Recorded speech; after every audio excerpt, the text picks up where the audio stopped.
acclamation, nous allons accueillir l'homme de Dieu, l'évangéliste Aurel maintenant. Acclame Dieu pour sa vie.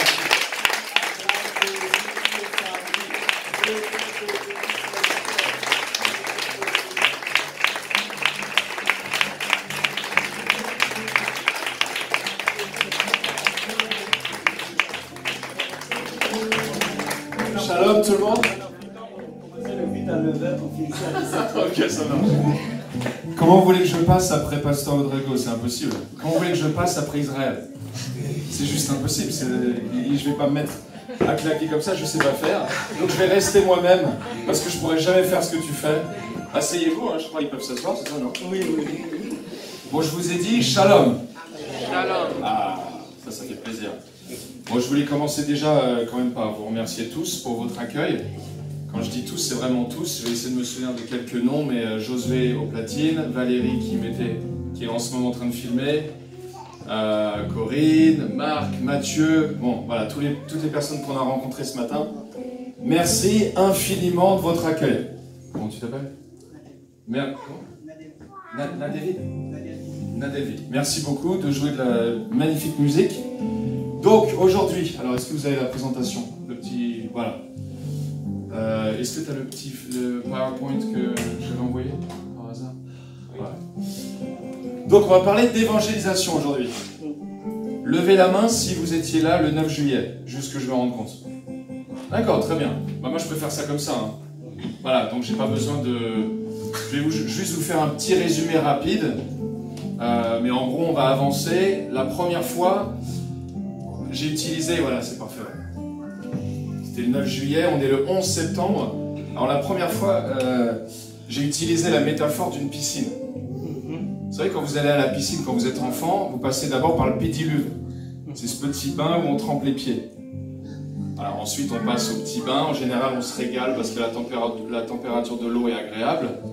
Et éventuellement, après, quand on sait nager, on fait quoi? On saute dans le grand bain. Bon, bah, la dernière fois, ce qu'on avait fait, c'était juste le pédiluve. Pourquoi? Parce que c'était juste moi qui parlais. C'est juste moi qui ai parlé la dernière fois. Aujourd'hui, vous allez devoir vraiment participer. D'accord? Ça va être interactif. Ah oui, attention. Hein. Si vous voulez vous cacher, c'est maintenant. Hein. Si vous voulez fuir, c'est maintenant. Bon, je vais parler pendant quelques instants. Je vais essayer de vous expliquer un petit peu, démystifier l'évangélisation. Parce que l'évangélisation, c'est pas si sorcier. Et il y a un moment, quand on sait comment faire, eh ben, on s'habitue à la température de l'eau et on n'a plus envie d'en sortir. Donc moi, ça m'arrive très régulièrement d'aller évangéliser, et puis à 11h quand c'est terminé, on fait de 9h à 11h, à 11h quand c'est terminé, j'ai pas envie de partir. Hein. J'ai envie de rester parce que je me suis habitué à la température de l'eau. Donc, voilà, je crois que l'image d'après, ouais, Josué, c'est possible. Ouais, ce petit enfant là, il est bien. Il est bien. Ça, c'est vous dans quelques mois, dans les rues d'Acher, de Poissy ou à Paris. Israël et moi, bon, je l'appelle Israël, hein, parce qu'on ne choisit pas sa famille, on choisit ses amis. Donc pour vous, c'est peut-être Pasteur Rodrigo, pour moi aussi, mais c'est Israël, c'est mon ami. Et la première fois qu'on s'est vus, on a prié ensemble et on a eu, je ne vais pas dire une vision, mais on a eu une image très claire, vivide, de ce que pourrait être cette église, Centre Bethel, dans, comme il a dit tout à l'heure, 4 mois, 5 mois, 6 mois. Et on a vu une église pleine, avec la porte ouverte et les gens qui doivent attendre avant de rentrer. Mais alors, comme on passe de voilà, une église de famille, là aujourd'hui on est en famille, hein. C'est la Mishpora, comme on dit en hébreu. Mishpora, c'est famille. Ça veut dire toutes les erreurs que vous allez pouvoir faire tout à l'heure, c'est pas grave, parce qu'on est en famille. C'est maintenant qu'il faut faire les erreurs. Moi, je les ai toutes faites. Ça fait 10 ans que je fais ça. J'ai fait toutes les erreurs. J'ai plus d'erreurs à faire. Donc, on va faire les erreurs ensemble, en famille. Et comme ça, après, si un jour, Dieu voulant, on va dans les rues ensemble, tout se passera bien. Vous serez habitué à la température de l'eau et vous pourrez faire ce grand pas dans le grand bain sans aucun problème. Alors, j'ai l'habitude de dire que moi, dans cette évangélisation qu'on a commencé à faire depuis maintenant 10 ans, j'ai la règle des 3 P. Moi j'aime bien les choses comme ça, ça permet de s'en souvenir assez facilement. Alors si ça t'embête pas, la slide suivante. Voilà, le premier P c'est priorité, le deuxième P ce sera pardon et le troisième préparation. Le premier, priorité. Qu'est-ce qu'il faisait Jésus quand il arrivait dans un village ou une ville? Il allait d'abord vers les synagogues. Il allait d'abord vers son frère et sa sœur juive, ensuite il allait vers les nations. Ben, nous on a gardé ce même modèle-là. On va d'abord vers nos frères et nos sœurs juives et ensuite vers les nations, vers les Grecs. Alors, je ne sais pas si vous avez vos Bibles, sinon vous avez peut-être vos téléphones portables. On va commencer, on va rentrer dans la parole. Romains, chapitre 1, verset 16. Romains, chapitre 1, verset 16. Donc il est dit: je n'ai point honte de l'évangile de Christ. C'est une puissance de Dieu pour le salut de quiconque croit, aux Juifs premièrement, puis aux Grecs. Parce qu'en lui est révélée la justice de Dieu par la foi, et pour la foi, selon qu'il est écrit, le juste vivra par la foi. Donc là, il y a quand même une notion de priorité. Priorité qui marchait il y a 2000 ans et qui marche toujours aujourd'hui. Israël priait tout à l'heure, il disait « Dieu ne change pas, il est le même hier et aujourd'hui ». Donc si c'était sa promesse il y a quelques temps de cela, c'est toujours sa promesse aujourd'hui. Et on continue avec Romains chapitre 9, verset 3. Romains chapitre 9, verset 3. Bon, je vais commencer un tout petit peu plus tôt. Je dis la vérité en Christ, je ne mens point. C'est évidemment Paul qui parle. Ma conscience m'en rend témoignage par le Saint-Esprit. J'éprouve une grande tristesse et j'ai dans le cœur un chagrin continuel, car je voudrais moi-même être anathème et séparé de Christ pour mes frères, mes parents selon la chair, qui sont israélites. Anathème. Anathème. Paul est prêt à être anathème. Anathème, ça vient du grec anathema, qui vient de l'hébreu shechem. Et shechem, ça veut dire être séparé de la présence de Dieu. Moi, je ne sais pas si j'aurais le courage de dire que je suis prêt à être séparé de la présence de Dieu pour mes amis juifs. Franchement, je ne crois pas que j'en sois capable. Shechem, c'est quand même dur. C'est quand même un mot qui est... Voilà. En plus, quand Paul écrit ça, c'est son 3e voyage missionnaire. Il est en chemin vers l'Espagne et il va visiter l'église de Rome pour la première fois. Donc c'est une congrégation à Rome qu'il ne connaît pas. C'est quand même un sacré message que de dire ça à des gens que vous ne connaissez pas. Imaginez, vous êtes dans l'avion, vous êtes à côté d'un étranger, vous avez 8 heures d'avion et la personne vous dit « Ça va, qu'est-ce que tu fais dans la vie ?» Vous ne connaissez pas la personne et tout de suite vous allez dans le vif du sujet là. Hein. Je suis prêt à perdre mon salut pour mes frères et mes sœurs juives. Honneur à Paul, moi personnellement je ne sais pas si j'ai le courage de dire ça et de faire ça. Par contre j'ai le courage de respecter qu'il y a un sens des priorités. Alors maintenant on peut se poser la question, qu'est-ce que Israël, quand je dis Israël, là, je parle ni de votre pasteur, ni de l'État d'Israël, je parle de l'Israël biblique, d'accord, le peuple de Dieu. Qu'est-ce que Israël pour Paul? Pour Paul, voilà, Israël c'est sa culture, un sentiment d'appartenance, un point commun qu'il a avec son Seigneur Jésus. D'accord? Jésus portait les tzitzit, Jésus fêtait Sukkot, Jésus fêtait Pessah. Jésus était évidemment juif. Un jour, il se fera appeler le lion de la tribu de Juda. Donc, Paul a ce sentiment d'appartenance parce que Jésus, c'est son ami, mais c'est aussi son frère de sang. Maintenant, qu'est-ce que Israël pour l'Église? Qu'est-ce que Israël pour nous? Qu'est-ce que ça représente? On pourrait se poser d'abord la question, qu'est-ce que Israël pour Dieu? S'il tient ses promesses, si Dieu a dit quelque chose un jour, il dit la même chose aujourd'hui. Qu'est-ce qu'Israël pour Dieu? Le mot Israël est cité 2500 fois dans la Bible. Pas 2499 fois et pas 2501 fois. 2500 fois. Tu parlais tout à l'heure de... mon mariage avec mon épouse, qui déteste quand je parle d'elle publiquement, donc je vais rester très discret, mais quand on s'est rencontrés, il y a 15 ans de ça, j'étais amoureux, et je parlais toujours de mes amis, et je répétais son prénom sans cesse. Je répétais son prénom, je répétais son prénom. Quand on répète le prénom de quelqu'un, c'est qu'on est fou amoureux de cette personne. Si Dieu répète le nom Israël 2500 fois, il y a une raison.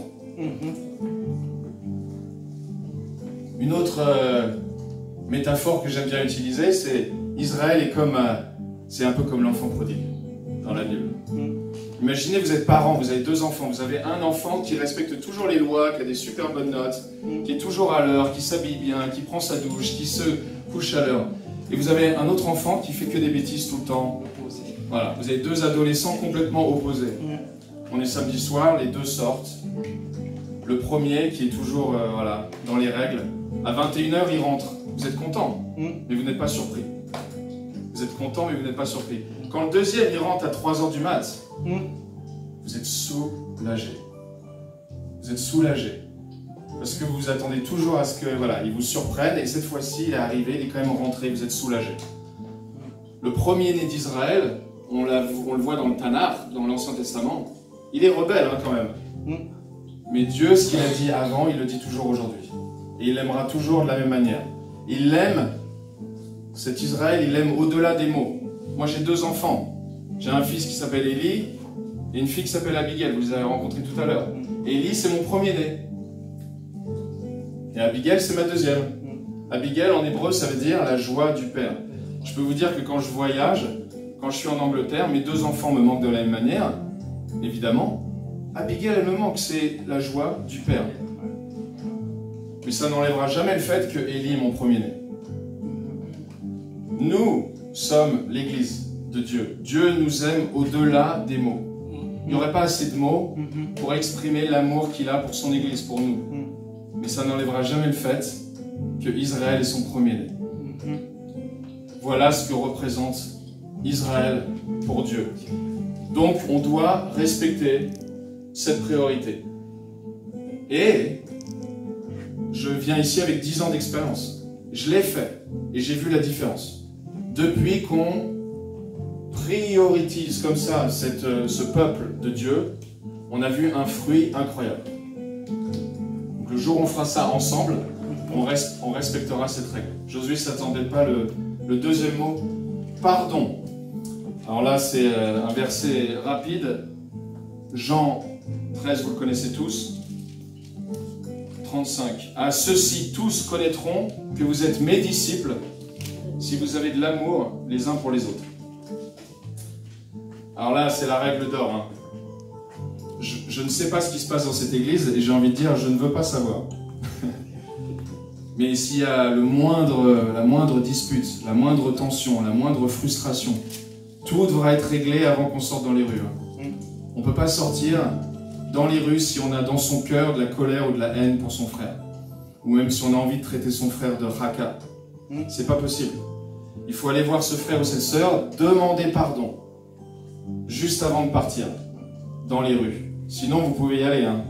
L'Esprit Saint, il restera dans l'église. Hein. Vous serez dans les rues tout seul. Si vous avez dans votre cœur la colère, ça ne marchera pas. Il y avait comme ça une histoire d'un pasteur en Afrique occidentale qui devait s'occuper d'une grande conférence sur l'Esprit Saint. Et juste avant d'y aller, juste avant de monter dans sa voiture, il a eu une terrible dispute avec sa femme. Terrible dispute. Une de ces disputes qui arrive rarement. Il n'arrêtait pas de lui répéter, je vais être en retard. C'est moi qui suis le prédicateur principal, l'orateur principal sur cette conférence, sur le thème de l'Esprit Saint. Et à la fin, il est parti en voiture, disputer avec sa femme. Il est monté dans sa voiture. Et il a commencé à prier l'Esprit Saint. Il a dit, Esprit Saint, viens, je vais avoir besoin de toi. Je dois faire une conférence sur le thème de l'Esprit Saint. Et il a entendu la voix audible de l'Esprit Saint lui dire, va à ta conférence, moi je reste avec ta femme. Amen. C'est à la fois rigolo et c'est en même temps une histoire magnifique. Il ne faut pas rigoler avec ça, d'accord? Donc la première chose, c'est de trouver le pardon, d'enlever toutes ces frustrations et d'avancer. L'amour comme ça, l'unité, c'est ce que les gens de l'extérieur voient en premier. Donc les gens vont se balader comme ça dans les rues, ils vont nous voir peut-être à distribuer des tracts. S'ils sentent autre chose que la joie qu'on a vue ce matin, parce que vous n'avez de leçon à entendre de personne, hein. La joie que vous avez, elle est incroyable et elle est contagieuse. Gardez-la et ne la laissez pas se faire détruire par les tensions, les histoires. Souvenez-vous qu'un jour, dans 100 000 ans, vous serez dans la gloire avec vos frères et vos sœurs. On ne peut pas se disputer avec ses frères et sœurs, c'est pas possible. On sera avec eux, ils seront transformés, ils seront, voilà, dans la gloire avec le Seigneur. On doit se souvenir de ça, éviter toutes ces disputes, éviter le jugement. On ne doit pas juger son prochain. Alors je crois qu'il y a une petite slide qui va avec, toujours avec ce thème du pardon. Vous voyez dans la première partie, c'est le jugement. Le premier camembert que vous voyez à gauche, c'est l'Église telle qu'elle devrait être. Le deuxième camembert à droite, c'est l'Église telle qu'elle est malheureusement trop souvent aujourd'hui. On est connu au travers du monde comme étant quand même des personnes qui jugeons avant d'aimer. Donc j'aime bien, pour ceux qui étaient là le 9 juillet, j'aime bien raconter quand même des petites histoires, des témoignages, des anecdotes. Donc j'étais dans un bureau à partager l'évangile, on avait pignon sur rue, la porte était ouverte, et une dame rentre, que je reconnaissais, une dame avec le cheveu court, une veste en cuir, voilà, elle avait l'air un petit peu stressée, elle fumait des cigarettes électroniques. Et j'étais dans le bureau avec deux collègues, qui étaient quand même, des fois, connus pour juger avant d'aimer. Cette dame est rentrée, et elle a expliqué qu'elle était en dépression nerveuse depuis 21 ans. Ça faisait 21 ans qu'elle était en dépression nerveuse. Et elle demandait la guérison, la prière. Et là, les deux sœurs se sont arrêtées sur le fait qu'elle fumait des cigarettes électroniques. Et on dit, c'est pas bien hein, de fumer. La Bible dit, il faut pas fumer. Les chrétiens, il faut pas fumer. Je me souviendrai toujours de ce qu'a dit cette sœur. C'était une sœur, hein, cette dame, avec les cheveux courts. C'était une sœur en Christ qui traversait quelque chose de difficile. Elle a répondu, si j'avais voulu trouver une église pour être jugée, j'avais juste à aller sur Google. J'aurais pu trouver n'importe quelle église pour me faire juger. Mais je voulais être dans une église où j'étais accepté et aimé et écouté. Et le Aurel, là, il est peut-être pas parfait, mais je savais qu'il allait m'écouter. Voilà, j'ai tous les défauts du monde, mais j'aime les autres. Et donc, je me suis mis à genoux. C'était un peu ridicule, mais je me suis mis à genoux comme ça, tous les passants pouvaient voir. Et j'ai prié pour cette dame, et elle a été libérée de 21 ans de dépression. Elle m'a appelé depuis, je ne vais pas dire tous les ans, mais quasiment tous les ans. En tout cas, elle m'a appelé 4-5 fois depuis voilà. Et elle est toujours guérie aujourd'hui. Ça n'est jamais revenu. C'est une histoire qui date de maintenant 7-8 ans. Donc, Dieu, quelque part, a donné son approbation. Il a montré que, voilà, on n'est pas là pour juger. Le jugement, il est seulement dans le contexte de la congrégation. Il faut venir voir le pasteur Israël, c'est lui qui vous épaulera, mais nous, on doit avant tout aimer notre prochain. Et vous pourrez regarder le nombre de versets dans le Nouveau Testament qui disent qu'il ne faut pas juger. Alors, on va passer au troisième. Ouais, préparation. Préparation. Tout se prépare. Je ne suis pas arrivé comme ça dans cette rue, en plein centre de Londres, à évangéliser directement tous ces jeunes juifs. C'est des mois de préparation spirituelle, à trouver le bon endroit, le bon moment, créer des t-shirts avec voilà, un logo qui attire, une formation, etc. C'est le genre de formation, de préparation que vous pouvez voir dans la Bible. Donc c'est au verset Proverbe 24-27. Il est dit, prépare d'abord tes affaires en dehors, mets ton champ en état, et là tu bâtiras ta maison.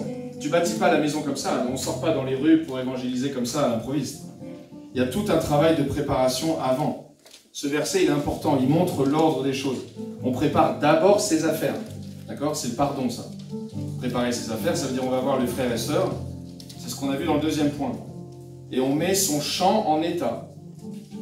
Son champ doit être en état. On doit être en règle avec le Seigneur avant de sortir dans les rues. Ensuite, une fois qu'on est dans les rues, on doit juste faire ce que vous faites mieux que n'importe qui. c'est être dans la joie du Seigneur. Je vous l'ai dit, et ça, j'aurais rien à vous apprendre sur ça. Et c'est ce dont on parlait tout à l'heure. Souvent, c'est d'ailleurs la première conversation que j'ai avec Israël, la première fois qu'on s'est rencontrés. Je lui ai raconté cette histoire. On devait donc évangéliser de 9h à 11h. Et on a la boule au ventre. On est stressé. Et on fait le travail, et à 11h, on commence à se détendre. Et qu'est-ce qui se passe quand on se détend? On fait une blague, on fait deux blagues, on rigole, on est dans la joie.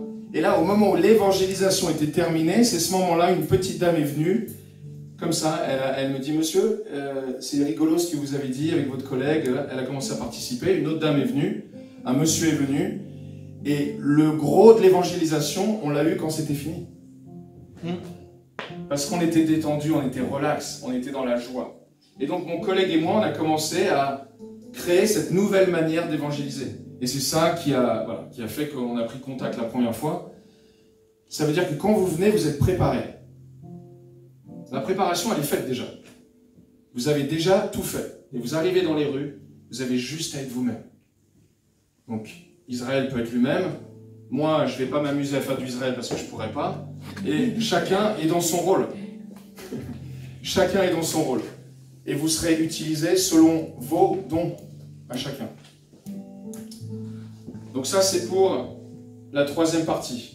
Alors là, commencez à vous préparer, parce que là, on approche du moment où je vais vous demander de participer. Hein. Attention, hein, je vous ai prévenu, moi, là aujourd'hui, il n'y a pas que moi qui parle. Hein. Donc là, je vous le dis, dans 10 minutes, on est parti. Et je vous répète, ce sera bien plus facile de le faire maintenant. Et on fait les erreurs ensemble dans la Mishpora que de faire les erreurs dans les rues. Et comme ça, on pourra se poser les questions. D'ailleurs, si l'un de vous n'osez pas venir devant, il n'y a aucun souci, je comprends tout à fait. Mais alors, préparez-moi une belle petite question. Ok?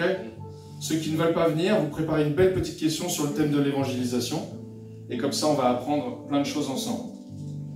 Alors, je crois que la slide suivante... Voilà, prions. C'était le moment où j'allais demander juste à Israël de venir une petite minute pour faire une petite prière, si tu veux. Et avant qu'ils viennent, je veux juste rajouter une petite phrase qui vient de William Temple. Quand je prie, des coïncidences arrivent. Quand je ne prie pas, elles n'arrivent pas. Voilà, la prière, évidemment, c'est ça qui fait qu'on a ces paroles de connaissance. C'est ça qui fait que tout paraît simple, et c'est ça qui fait qu'on n'a pas envie de quitter le bain. Quand il est enfin 11h et qu'on doit rentrer chez soi, on a envie d'y rester. Alors Israël, je peux te laisser prier rapidement, une petite prière? Juste une petite prière, et après on passe à la deuxième partie.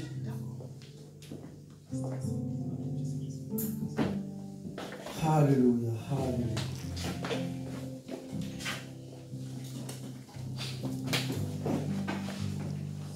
Tenez-vous debout dans sa présence. Alléluia, alléluia. Jésus, au soir de ta vie, tu as dit, allez prêcher la bonne nouvelle à toute la création. Celui qui croira et qui sera baptisé sera sauvé. Et quand tu es monté dans la gloire, tu as continué, tu as manifesté ta puissance, tu as confirmé ta parole qui est esprit, lumière et vie dans la vie des apôtres, dans la vie des disciples. Père, en ce matin, par l'onction de ton esprit, par les douces influences de l'Esprit Saint, ton serviteur, le pasteur évangéliste, nous a communiqué cette parole de feu, de puissance, de gloire éternelle. Nous nous attendons à toi et à toi seul. Que ton puissant Saint-Esprit nous saisisse comme il a saisi les apôtres maintenant, et que la gloire te revienne. Et au nom de Christ Jésus de Nazareth, nous t'avons prié et que l'assemblée du peuple de Dieu dise Amen. Amen. Amen. Merci infiniment. Alors là, c'est exactement le genre de prière qu'on va faire avant de partir dans les rues. Exactement le genre de prière. On va demander à ce que l'Esprit Saint facilite les choses. À ce que l'Esprit Saint rende les choses faciles. C'est ce qu'on appelle dans la Bible les paroles de connaissance. Les paroles de connaissance, c'est pas pour les pasteurs, les évangélistes, les apôtres, c'est pour tout le monde. D'accord? Il suffit juste de les demander, il suffit juste d'être un peu patient, et l'Esprit Saint vient et vous donne des petites informations que vous n'aurez pas forcément. Alors, je vous raconte juste un petit témoignage comme ça pour vous encourager, mais j'étais à Paris à une terrasse, et j'étais avec deux amis qui ne croient pas vraiment aux paroles de connaissance. Et très bien, pas de souci. Et là, il y a eu le serveur qui vient, et un gars assez mince, et j'entends juste le mot rugby, c'est sa vie. Le rugby, c'est sa vie. Et donc je dis à mes deux collègues, je pense que le rugby, c'est sa vie, c'est sa passion. Et là, mes deux collègues me regardent et me disent, Aurel, je crois pas vraiment. Je pense que, voilà, et deuxièmement, il n'a pas du tout l'allure d'un rugbyman. Donc j'ai commencé à douter. Quelques minutes plus tard, il vient pour prendre la commande, et je lui demande, excuse-moi, est-ce que tu as une passion dans la vie autre que... Il dit, ah oui, moi je suis serveur le jour, et après je rentre chez moi très rapidement, je prends ma douche, et ma vie c'est le rugby. Et donc je lui dis, bah tu sais, je l'avais juste, Dieu me l'avait dit avant, c'est-à-dire Dieu te l'a dit. Non, je suis pas quelqu'un de bizarre, je suis pas un illuminé, mais tu le savais. Ah non, moi je sais rien. Moi, Aurel Vidal, je sais rien. Mais Dieu, il sait. Et juste Dieu m'a chuchoté à l'oreille, voilà, et Jésus t'aime, etc. Et j'ai pu lui parler du Seigneur. Une autre fois, j'étais à l'église et il y avait une dame qui est athée. Et ça faisait déjà plusieurs années que l'église essayait de lui parler du Seigneur. Et il y avait un buffet à l'église. Et je vais vers cette dame et je lui parle de Jésus. Elle me dit, ah, je suis désolé, ça ne m'intéresse pas. Garde ton Jésus, ton Dieu là, vraiment ça ne m'intéresse pas. Donc c'est pas très agréable hein, d'être rejeté comme ça. Donc je suis reparti de l'autre côté du buffet, je suis allé disparaître derrière les crevettes et puis j'ai repris un petit peu du poil de la bête. Bon, d'habitude j'aime pas embêter comme ça, mais je me suis dit allez, j'y retourne une deuxième fois. Et j'y suis retourné et je lui ai dit, ah, je crois que tu as 2 sœurs et un frère et vous êtes disputés. Et là, elle me regarde, elle dit, bah oui, j'ai 2 frères et une sœur et on ne se parle plus. Comment tu sais ça? Alors, je lui ai dit la même chose. Attends, moi, j'ai pas de don particulier, c'est juste, j'ai prié avant et Dieu vient de me le dire. Et donc, elle m'a laissé, la deuxième fois, j'ai pu lui annoncer l'évangile. Juste parce que, voilà, ses oreilles étaient ouvertes. Et je finis avec une dernière petite histoire et puis ensuite, je vais demander à un bénévole de venir. Moi, je vais d'abord vous expliquer le jeu qu'on va faire, qui est très rigolo et il n'y a rien de stressant. Non, la dernière histoire, c'est la plus récente, ouais. C'est un monsieur qui vient comme ça, j'étais avec un collègue, on était en train de faire de l'évangélisation à une sortie de métro. C'était un monsieur, voilà, d'origine algérienne. Il n'y avait rien forcément qui pouvait laisser penser qu'il était pharmacien. Mais j'ai entendu qu'il était pharmacien. Et je dis, ah, tu fais des études pour devenir pharmacien. Et ça a ouvert son cœur. Et ce monsieur algérien, alors qu'il était d'origine musulmane, a pu écouter l'évangile de Jésus. Voilà, ça, il n'y a rien d'extraordinaire en fait. C'est juste, il faut le demander. Quand vous ne recevez pas, vous continuez de demander. Moi, je l'ai fait pendant 15 ans. Hein. Je suis devenu chrétien. Pendant 15 ans, il ne s'est rien passé. J'ai continué.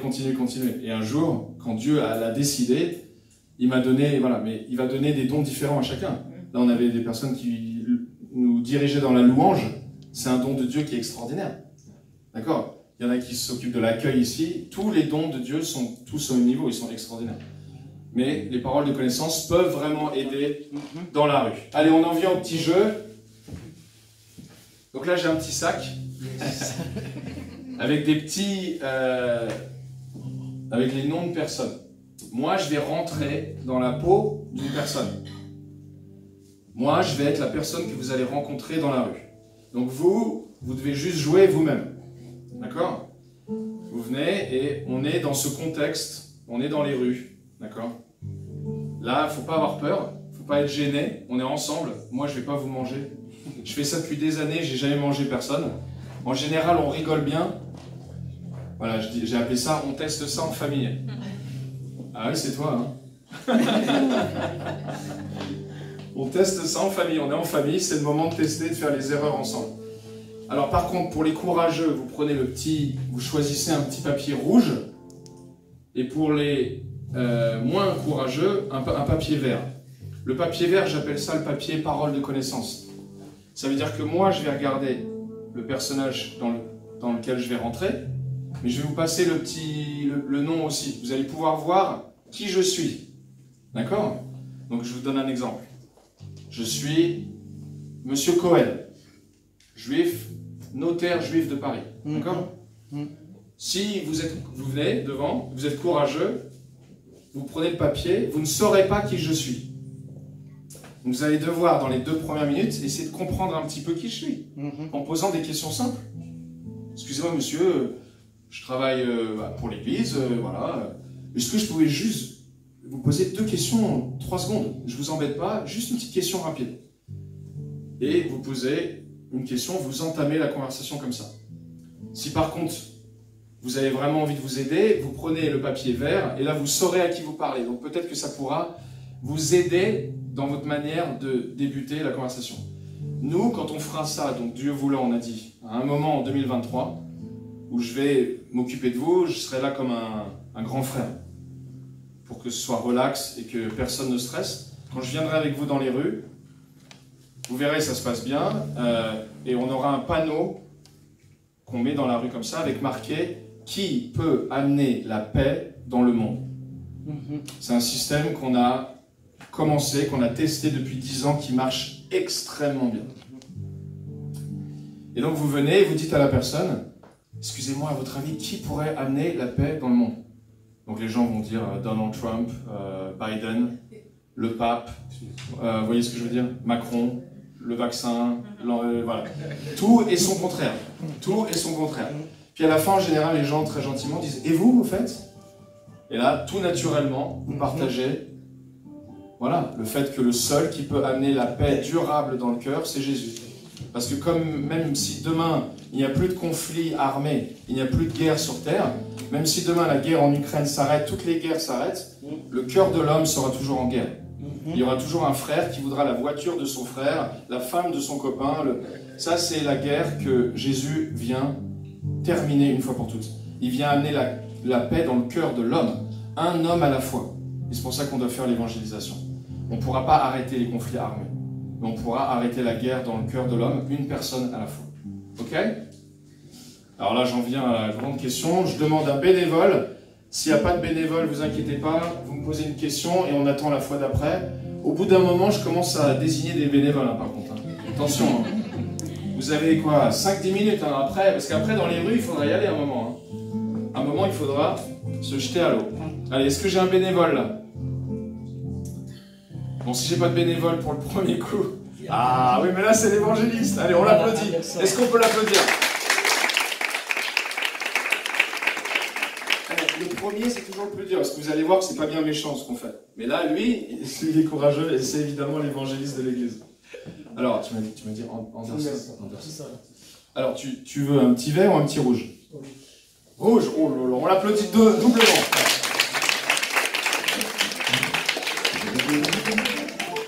Alors, je répète pour, voilà, pour ceux qui... Les règles sont peut-être un peu compliquées. Rouge, donc moi, je vais lire, mais pas lui. Hein, c'est bien ce que tu avais compris. Hein. Oh la vache. Mon frère, bon courage. Donc, je vais marcher dans la rue, tu m'arrêtes et tu me demandes qui peut voilà, mettre fin à la guerre dans le monde. Exactement. Et une petite phrase qu'on aime bien rajouter, c'est « Nous faisons ça en ce moment dans le monde entier », ce qui n'est jamais un mensonge, puisque on fait ça en ce moment à Pittsburgh, à Sydney, à Budapest, dans le monde entier, on fait la même chose. Donc les gens aiment bien qu'on leur dise « On fait ça en ce moment, un petit peu partout dans le monde ». Ça veut juste dire que des gens comme vous font ça dans d'autres villes du monde en même temps. Ouais, tu peux prendre le micro. Alors là, je me mets dans la peau du personnage. Tu ne sais pas qui est ce personnage. Ah, tu veux peut-être prendre mon micro, tiens. Hein. Et là, tu vas devoir m'arrêter dans la rue. Attention, je vais marcher très vite. Hein. Je suis difficile à arrêter. Monsieur, s'il vous plaît. Oui, monsieur. Oui, bonjour, oui. Dieu vous bénisse d'abord. Ah oui, d'accord, oui. Vous êtes témoin de Jéhovah, non? Non, je ne suis pas témoin de Jéhovah. D'accord, oui. Je vous ai vu passer, donc je vais vous annoncer quelque chose. Si vous m'accordez quelques minutes, si vous voulez. Oui, pas de souci. J'allais manger à McDo, là, vite fait. Ok. C'est d'abord gentil de m'accorder quelques secondes. Ouais. Et Dieu vous bénisse. Bon, merci. Je crois pas vraiment en Dieu, mais bon. Okay. Mais merci quand même, ouais. Okay. En toute chose, j'ai voulu vous poser d'abord une question. Oui. Donc vous m'avez déjà donné la réponse. Vous demandez, est-ce que vous croyez en quelqu'un qui peut vous sauver, qui peut vous donner la paix? Ah, je pense que, ouais, au niveau... La paix, non, je crois que la paix n'est pas possible, mais bon, au niveau politique, c'est vrai que, bon, étant donné que la Terre est plate, c'est vrai que, bon, avec le fait que vous avez dans le sang le 5G, avec le vaccin qu'ils nous ont administré, c'est vrai que, vous voyez ce que je veux dire. Et puis Macron, moi d'ailleurs, là, il faut y aller, hein. Après McDo, je vais manifester, hein, parce que c'est plus possible. Et puis, bon, voilà. J'ai répondu à votre question, monsieur? Vous avez répondu à la question partiellement, mais je voulais vous parler de quelqu'un. Non, moi j'étais sérieux, hein. Vous ne croyez pas que la Terre est plate? Non, je sais. Je voulais vous dire, même celui qui a créé, vous parlez de celui-même qui a créé la Terre. Ah. Celui qui a créé la Terre, celui qui a créé les cieux, celui-même qui nous a créés. Je voulais vous parler du Sauveur, celui-même qui peut vous donner la paix, qui peut donner la paix en ce monde. Parce que nous avons tout fait, les études, les scientifiques. Tout le monde parlera de paix, mais on n'aura jamais la paix. Il y a une seule personne qui peut nous donner la paix, et c'est cette personne qui est morte pour nous, qui est ressuscitée, qui nous donne la joie. Cette personne de qui je vais vous parler, c'est notre Sauveur, c'est Christ Jésus. Et en ce matin, je vais vous parler de cette personne, je vais vous parler de Jésus. Accordez-moi seulement une seconde, je sais que vous partez mon jeu, mais je vais d'abord vous dire que Jésus vous aime. Jésus vous aime. Jésus vous aime, Jésus vous aime. Il vous a tellement aimé qu'il a pris votre fardeau, il a pris mes fardeaux, il a pris nos péchés à la croix. Et je vous dis, je vous assure que si vous acceptez Jésus, vous allez avoir la plus grande paix. C'est celui-là même qui nous donne la paix. Et je vous dis que Jésus vous donnera la paix. Les hommes vous parleront de paix, mais celui-là même qui donne la paix définitive, la paix éternelle, c'est Christ. Acceptez Jésus. Que Dieu vous bénisse. Bon, là, je dois aller à McDo, mais par contre, je peux vous laisser mon numéro de téléphone. Éventuellement. Il n'y a pas de souci, j'allais vous le demander. Voilà mon numéro de téléphone. Merci, que Dieu vous bénisse. Merci et à très bientôt.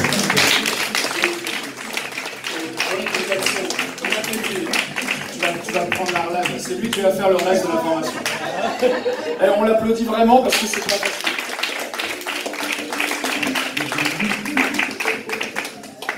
Alors déjà, il a pris le petit papier rouge, c'est le plus dur. Et en plus, là, il est tombé sur complotiste. Voilà, complotiste. Je vous assure, quand je suis dans les rues de Paris, c'est les plus difficiles. Les complotistes, c'est vraiment pas évident. Là, il a été incroyable. Et je vais vous dire quelque chose. À la fin, il a pris son numéro de téléphone. Et une fois comme ça, moi, je l'avais fait bien moins bien que toi. Mais j'avais pu aller jusqu'à dire « Jésus vous aime ». Il a pris mon numéro de téléphone et le lendemain, on a reçu un message disant « J'ai ressenti quelque chose de très fort quand vous avez dit Jésus m'aime. Et en rentrant chez moi, je ne me sentais pas le même. » J'ai toujours le texto et des fois, quand j'ai des journées un peu dures, je relis ce texto. Donc là, j'ai envie de croire que ce monsieur à qui tu as parlé, ça lui a fait de l'effet quand tu as dit ça. Amen. C'est peut-être une vie qui a changé, juste parce que tu as été obéissant et tu as fait très bien le travail. Alors pour un complotiste, on peut citer Joseph Goebbels qui a dit « Plus le mensonge est gros, mieux il passe. » Si vous dites un mensonge assez gros et que vous le répétez, les gens finiront par y croire. Et Ésaïe 40, 22 nous dit que la terre, elle est ronde. Ésaïe 40, 22. Imaginez qu'à cette époque-là, tous les bergers des régions environnantes pensaient que la terre était plate. Donc l'Esprit de Dieu, l'Esprit Saint de Dieu, est inspiré le fait qu'il y a l'arrondi de la terre. C'est quelque chose de révolutionnaire. Donc de dire à cette personne complotiste, à une époque où tout le monde pensait que la terre était plate, Dieu savait déjà qu'elle était ronde. Bon voilà, ça peut être un des arguments donnés aux complotistes, mais là il a été absolument incroyable. Vous voyez, je mange personne. Et en plus, vous pouvez avoir le petit papier vert qui est beaucoup plus facile. Allez, il faut au moins encore deux avant de passer. Et si jamais vous ne voulez pas, vous pouvez me poser une question. Et comme ça, avec les questions, on peut avancer sur différents points. Allez, est-ce que j'ai un bénévole? Un bénévole. Moi, je vais finir par en... Oh là là, oh là là. Bon allez, je continue avec 2-3 petits points.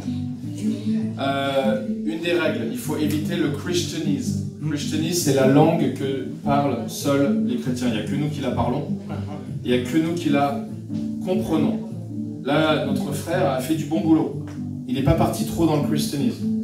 Le christianisme, c'est par exemple si vous dites la grâce de l'agneau. La personne du monde, elle ne va pas comprendre. Elle va penser que vous parlez du boucher avec la grâce d'un agneau. Ça va pas, c'est pas possible. Donc, il faut éviter le christianisme. Vous voyez par exemple, si vous devez partager l'évangile tel qu'il nous est donné, c'est-à-dire l'évangile, c'est 1 Corinthiens 15, versets 1 à 5, d'accord? Jésus a été enseveli, mort pour nos péchés, et apparu à Pierre, Céphas et les 12. Ça, c'est l'évangile. Si vous dites ça à quelqu'un dans la rue, la personne ne va pas comprendre. Des fois, de lui expliquer avec des mots simples une réalité qui est complexe.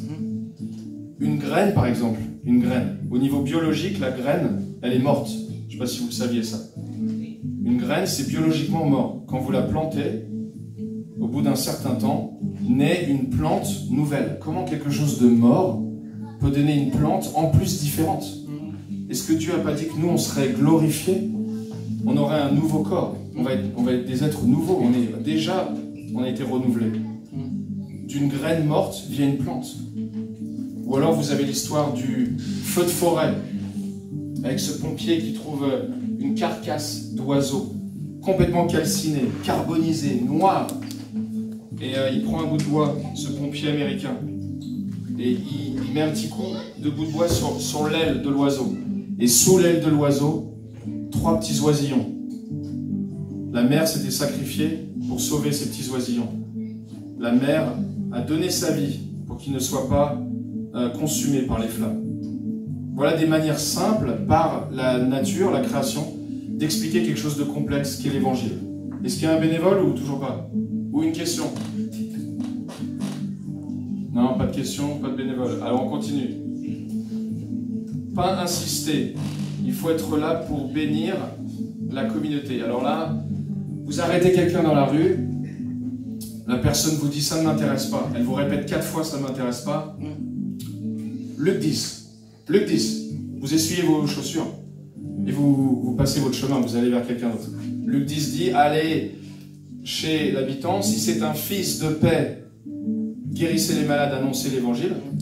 Si ce n'est pas un fils de paix, vous sortez, vous essuyez vos chaussures, vous passez à la maison d'après. Donc dans la rue, là, je dois aller à McDo. Puis-je vous demander, puis-je avoir 2 minutes? C'est ce que tu as dit tout à l'heure. Ah non, ça ne m'intéresse vraiment pas. Juste 2 minutes? Non, ça ne m'intéresse pas. Ok monsieur, soyez bénis, bonne journée. Vous laissez filer. Ok? Écoutez plus que parler. Ça c'est dur pour les gens comme moi. Une fois, il y avait ce monsieur, ce rabbin qui avait un problème de... Il bégayait. Donc il lui fallait 15 minutes pour juste dire bonjour, comment ça va? Et je vous assure, dans le judaïsme, le but c'est quand même de dire un maximum de choses le plus rapidement possible. L'éloquence, elle vient par la connaissance. Plus vous savez de choses, plus les gens vous respectent. Un rabbin, c'est celui qui a une connaissance qui va dépasser la connaissance de tous les membres de la congrégation de la synagogue. Donc si vous êtes un rabbin et que vous avez un problème de bégaiement, c'est un problème. Là, l'Esprit Saint m'a dit, Aurel, arrête de parler. J'ai juste écouté ce monsieur m'expliquer à quel point c'était dur dans sa communauté. Et à la fin, je lui ai dit, tu sais, Jésus, il t'aime. J'ai dit exactement ce que tu as dit tout à l'heure. Mais après m'être tu pendant 15 minutes.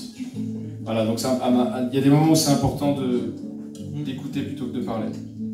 La guérison pour l'évangile, c'est pas une fin en soi. Je pense que la guérison, c'est la guérison pour l'évangile. Si vous priez pour quelqu'un qui soit guéri, c'est toujours pour lui annoncer après l'évangile. C'est pas juste la guérison pour la guérison. Donc vous priez priez pour quelqu'un, vous voyez des choses extraordinaires se passer et Dieu sait à quel point on en a vu des choses merveilleuses. Toujours se rappeler que c'est dans le contexte de l'évangélisation quand même et d'annoncer l'évangile. J'ai mis ne pas provoquer. Si vous allez dans un quartier musulman avec un t-shirt disant Jésus est Dieu, ou si vous mettez les 99 noms de Allah sur votre t-shirt, sachant que Jésus, dans la Bible, a les 99 noms, ça risque de pas toujours passer dans un quartier musulman. Il y aura une manière de le faire, mais il ne faut pas provoquer. Okay. Est-ce que j'ai un petit bénévole ou toujours pas? Allez, un petit bénévole là, sinon je vais... Allez, mon frère, viens, je t'assure que je vais être gentil avec toi. Allez, viens. Je te sens bien. Allez, je suis vraiment gentil. Je suis pas méchant quand même, ça va. Tu veux un petit verre alors, un petit verre? Un petit rouge, on l'applaudit s'il vous plaît.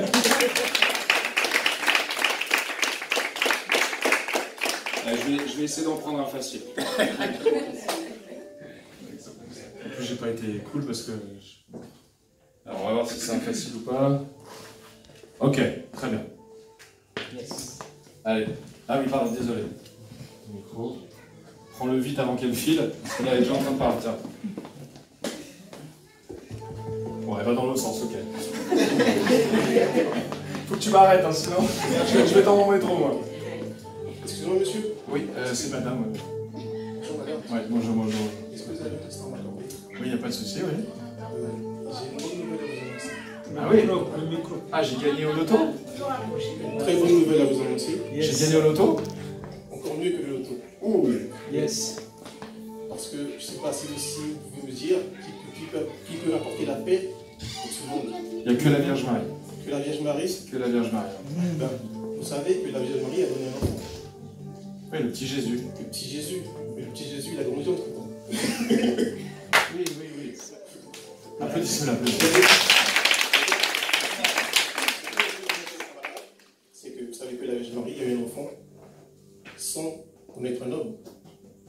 Donc cet enfant qui est venu, que vous connaissez, le petit Jésus, donne la paix. Donc je viens vous annoncer justement cette bonne nouvelle qui est que Jésus vous donne la paix et que si vous donnez votre vie à Jésus... J'ai dû la donner, mais à ma première communion, j'ai fait une prière à la Vierge Marie et au Saint. Et voilà, c'est vrai que c'est elle qui m'apporte la paix au travers de la messe. Mais ce que vous me dites, vous voulez dire que vous l'avez tous les jours ou alors, juste pour la messe savez, dans ce monde, pour soigner le corps, on a le docteur, on a personne pour soigner l'âme et l'esprit. Ah, c'est pas mal ce que vous dites, hein? Vous voyez ce que je veux dire? Et Jésus-Christ est là pour soigner l'âme et l'esprit, et le corps tout entier. Yes. Donc, si vous donnez votre vie à Jésus, c'est pas que votre corps qui ira bien, c'est tout votre être entier à l'intérieur qui ira bien. Donc, c'est pour ça que je vous annonce cette nouvelle qui est donnée. Ça me touche beaucoup ce que vous dites. Ça me touche beaucoup.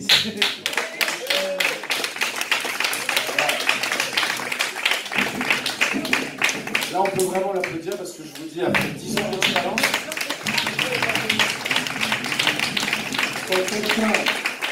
quand quelqu'un job comme il a jobé, là il a vraiment fait le job. Je vous assure, à la fin, ça arrive qu'on prie pour la personne. Pas forcément qu'elle accepte le Seigneur, mais une prière de bénédiction. Et là, avec ma petite expérience pendant 10 ans, ce que tu as fait, ta manière de le faire, cette dame-là, elle aura accepté après que tu pries pour elle. C'est vraiment à ce point-là, c'est super. Super.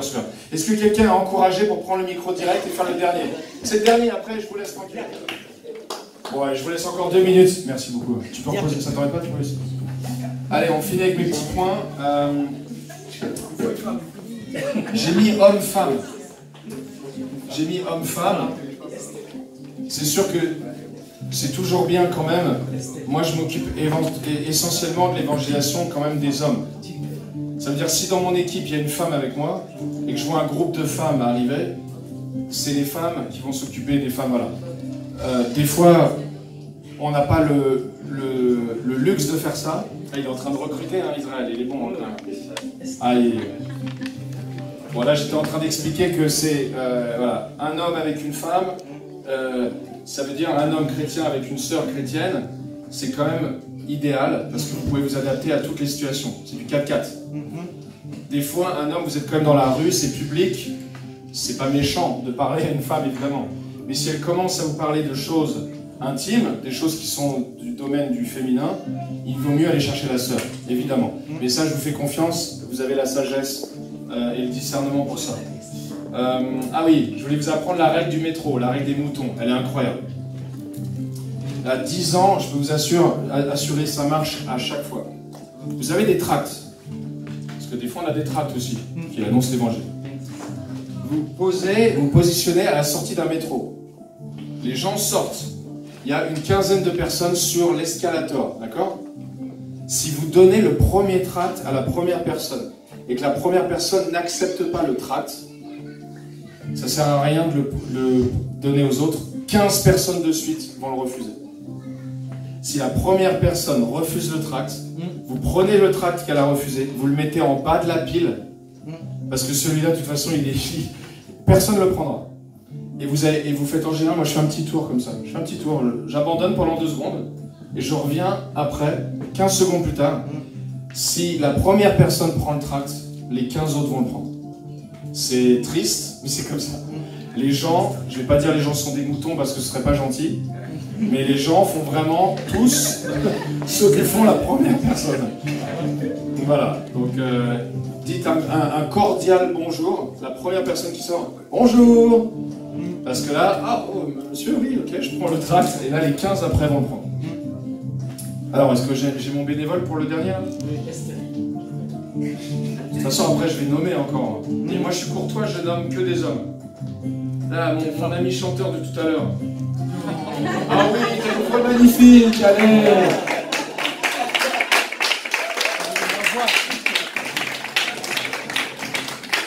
Moi, je suis courtois, je suis un gentleman, je vais pas indisposer une femme. Donc, c'est que avec les frères. Toi, tu avais une voix magnifique, donc j'ai aucune excuse. Et attention, pas de pression. Tes 2 frères, ils ont pris, mais si tu veux un verre, il n'y a pas de souci. Ils ont déjà combien?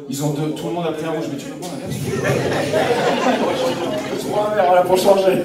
Alors, on applaudit encore.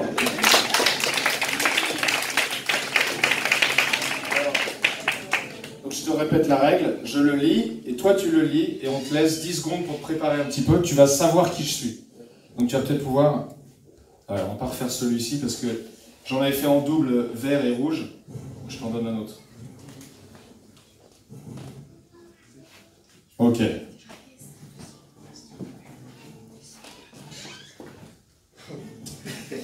Et ouais. Alors là, vous pouvez l'applaudir parce qu'il a besoin d'encouragement.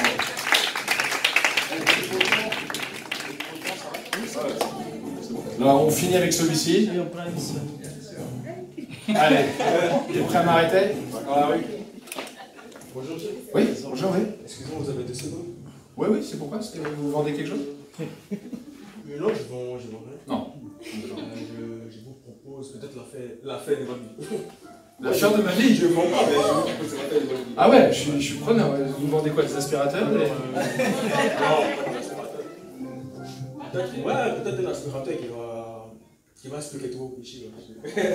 Ah oui, vous êtes chrétien, non? Religieux, très religieux, oui, d'accord, ouais. Ok. Alors, vous croyez en Dieu?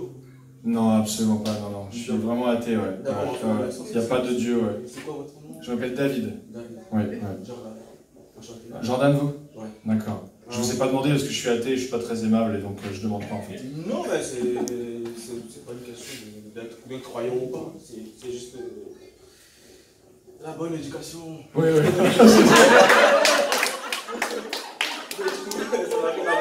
Vous êtes en train de dire que je suis mal élevé. Être chrétien. Bon, au moins on rigole bien avec vous. Ouais, ça va. Ça, vous croyez en Dieu, ouais. Oui. Vous croyez en Adam et Ève Oui, je crois en Dieu, mais je sais qu'Adam va exister. D'accord. Vous croyez aux dinosaures aussi? Ah, bah, s'ils ont existé. D'accord. Du coup, dites-moi, vous croyez pas en Dieu? Non, je suis désolé. J'aimerais bien être comme vous. J'aimerais croire, mais c'est pas possible, j'arrive pas. C'est quoi la raison pour laquelle S'il y avait un Dieu, il n'y aurait pas autant de misère dans le monde. C'est la question que vous... C'est comme ça que vous voyez les choses? C'est comme ça que je vois les choses. Regardez, quand il y a des attentats, où est Dieu dans tout ça? Où est Dieu dans tout ça, mon bon monsieur? Est-ce que vous croyez que c'est Dieu qui dit à quelqu'un de poser des actes pareils? Non, mais...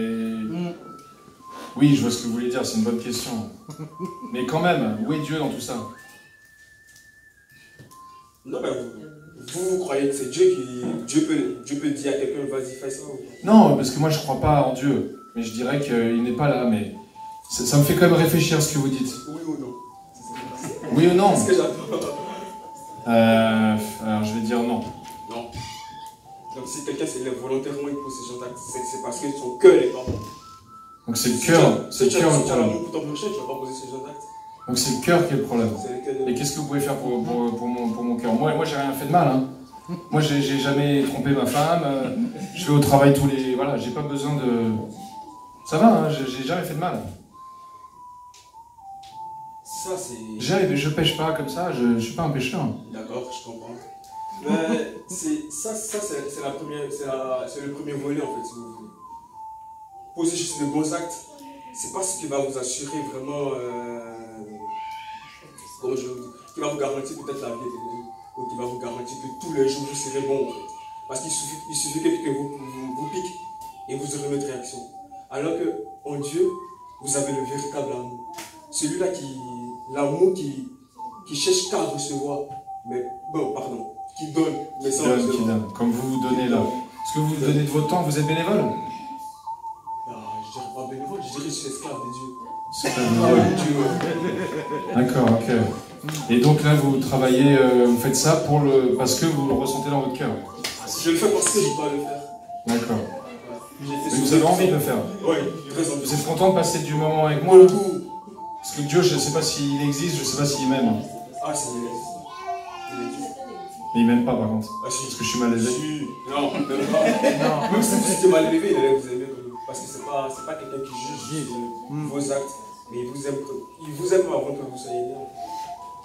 Et là, on peut l'applaudir parce qu'il a réussi à partager l'évangile à la fin.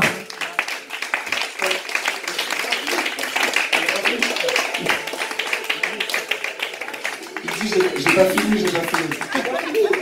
Parce que quand vous commencez à parler à quelqu'un dans la rue, le niveau de l'évangile, c'est le niveau 0. Et quand vous commencez, vous devez d'abord essayer de comprendre où est la personne. Si la personne est à moins 300, et que vous allez tout de suite au niveau 0 à lui dire Jésus est mort pour vos péchés, la personne ne va rien comprendre. Là, ce qu'a fait le frère, ce qui est assez incroyable, il a grimpé petit à petit les échelons, parce que là, avec un athée comme ça, il a démarré à moins 200. Hein. Très vite, il a été à moins 150, moins 1, moins 5. Et à la fin, il était au niveau 0. Le cœur était ouvert, il a réussi à partager un fragment d'évangile à la fin. Et ça, c'est incroyable. Évidemment qu'il a fini avec le plus dur. Il a fini avec le plus dur. L'athée est évidemment l'un des plus durs. C'est beaucoup plus facile, voilà. Alors, je sais pas si je crois pas qu'on a le temps, non, pour un dernier. De toute façon, à moins qu'il y ait vraiment un bénévole qui a envie de le faire, sinon... Oui. Ah ouais. Oh là là là là. Là, je suis béni. Là, vous me bénissez. On l'applaudit vraiment. Hein,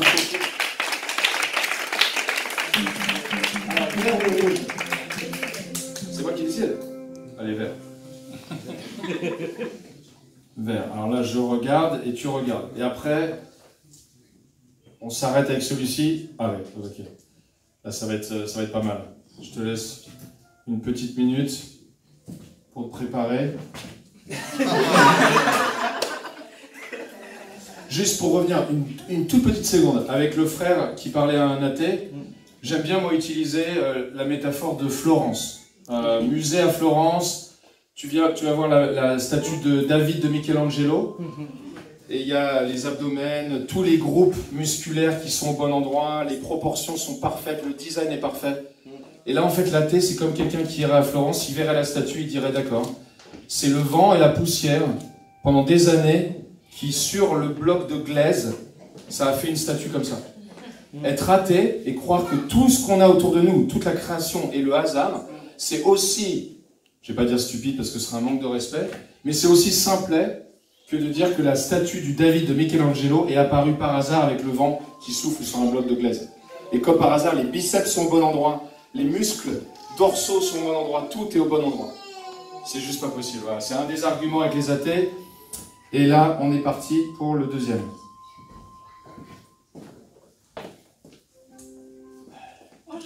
Bonjour. Comment allez-vous? Ça va, ça va. Ça va, vous ouais. passez une très bonne journée? J'ai un petit peu faim, mais ça va. Ah d'accord, ok. Ouais. J'ai une bonne nouvelle pour vous. Moi, je suis dans la joie. Je suis vraiment dans la joie. J'ai fait une expérience merveilleuse il y a quelques temps. Et là, je ne peux pas me retenir, il faut que je le partage. Ah oui, d'accord. Est-ce que vous êtes croyant? Je suis très, très, très croyant. Croyant. Ouais. Et vous croyez en qui? Je crois en Mohammed, c'est le prophète de Allah. D'accord. Et vous êtes quoi? Vous êtes musulmane aussi? Non, je suis chrétienne. Ah, vous êtes chrétienne, d'accord. Bah, donc vous croyez en Jésus? Exactement. Comme nous, bah, comme nous. C'est Oui. incroyable. Oui. Moi aussi, je crois en Jésus. Il est juste un prophète, mais je crois en Jésus et voilà. C'est incroyable d'être musulman. Vous voulez venir une fois avec moi à la mosquée ou... Ah, peut-être. Très bien. Un jour peut-être. Parce que là, j'ai pas mangé et il faut que j'aille manger. Je fais le ramadan en Je ce ne vous moment. prendrai pas beaucoup de temps. Il D'accord. faut vraiment que je vous partage ce que j'ai reçu moi. Ok, allez-y. Moi, j'étais une personne lambda dans le monde. Dans le monde, je vivais ma vie. J'avais mes amis, ma famille, mes expériences. Ouais. Mais vous savez, les expériences de la vie te montrent en fait te montrent les limites en fait de la vie. Et donc, il y a quelque temps, j'ai rencontré le Jésus dont vous parlez. Le Jésus dont vous parlez. Le même. Mais pour moi, Jésus, j'ai compris qu'il était plus qu'un prophète. Il était plus qu'un homme. Parce que ce qu'il m'a apporté, un homme n'a jamais pu m'apporter. Il m'a apporté cette paix dans le cœur. Cette joie dans le cœur que je ne pensais pas être possible. J'étais découragée des hommes. Et vous pensez que... Ça, je comprends, mais... Oui. Mais par contre, vous ne pensez pas que Jésus est Dieu, hein, parce que ça serait un blasphème. Jésus est Dieu. Ah, vous non, savez pourquoi je suis convaincue que Jésus est Dieu? Parce qu'il donne ce qu'un homme ne peut pas donner. Il donne ce qu'un homme ne peut pas donner. J'avoue, j'ai jamais entendu ça dit aussi bien. C'est très bien dit. Oui, parce que... J'ai parlé souvent avec mes amis en grandissant, et j'avais toujours des amis chrétiens, mais je l'ai jamais entendu dire comme ça. Parce que je parle avec mon cœur. Et c'est vraiment une expérience. Je n'ai pas entendu parler, je l'ai expérimenté. Et avant, en fait, de vraiment porter, en fait, pas ce jugement, mais définir Jésus tel qu'il est. Vous ne voulez pas prendre le temps d'apprendre, prendre le temps de faire connaissance avec lui? Que vous-même, vous faites expérience avec Jésus? Mais qu'est-ce que dirait après ma communauté? Vous voyez, j'ai des amis, si tout à coup, je me pose des questions. Je vous cache pas que je m'en suis déjà posé. Je me suis déjà posé des questions sur Jésus. J'ai fait même un rêve une fois. Un chrétien avait prié pour moi, j'ai fait un rêve. Mais je me suis dit, ah, c'est le hasard, etc. Et là, c'est bizarre de vous... Allez-y, oui. Le hasard, vous pensez que le hasard existe? Oui, non, je vois ce que vous voulez dire. Ouais. Bon, vous voulez prier pour moi, je veux bien que vous priez pour moi. Avant, je voudrais vraiment vous encourager, vous inciter à faire cette expérience d'abord avec Jésus. C'est vrai, vous avez peur de votre communauté, de ce que les gens pourraient penser. Mais d'abord, prenez le temps dans l'intimité. Prenez le temps dans l'intimité. Moi, je vous dis que Jésus est Dieu parce qu'il m'a apporté ce que personne d'autre ne m'a apporté dans le monde. Et vous lui posez les questions. S'il est vraiment Dieu, il vous répondra. Il vous répondra et il vous donnera la force d'affronter votre communauté. Parce que s'il est Dieu, il est capable de tout. Il est capable de tout. C'est vraiment belle que je vous annonce. Je suis dans la joie, il m'a apporté la joie. J'ai plus rien à dire.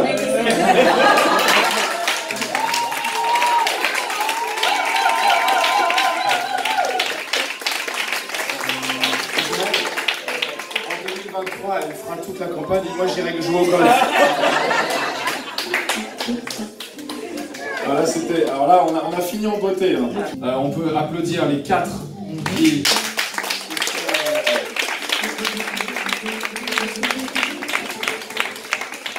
Et je termine juste avec...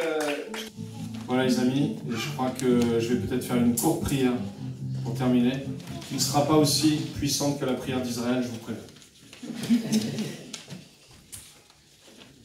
Père éternel, on te remercie infiniment pour ce moment qu'on a passé avec toi. On t'a demandé tout à l'heure de venir par ta présence, en puissance, et tu es venu. Tu es rentré par les portes, tu es venu t'installer parmi nous, tes anges étaient avec nous, et je te prie que ces mêmes anges, ces mêmes messagers soient avec nous le jour où nous irons dans les rues ensemble. Merci pour cet Esprit Saint qui vient et qui nous donne le réconfort. Et merci parce que On l'appelle le réconforteur, c'est parce qu'il vient quand on est dans des situations hors de notre zone de confort. Et on te remercie pour son chuchotement à nos oreilles. Et on te remercie pour ces vies qui vont être transformées. On te remercie pour ces fils et ces filles qui vont devenir fils et filles d'Israël, qui vont devenir fils et filles de Dieu. On te remercie pour ces gens du monde qui vont t'accepter dans leur cœur. Et on te remercie pour une église locale qui grandit. Et une église avec un grand E majuscule qui grandit. Et on te remercie enfin qu'un jour on reviendra dans cette église, peut-être en famille, et on la reconnaîtra même pas. Et on pourra faire la queue dehors et personne ne reconnaîtra parce qu'il y aura trop de monde. Et puis l'un de vous viendra et dira « Ah, venez, rentrez !» Et on a foi en ça et on prie sans aucun doute. Dans le nom de Yeshua Mashiach, Jésus.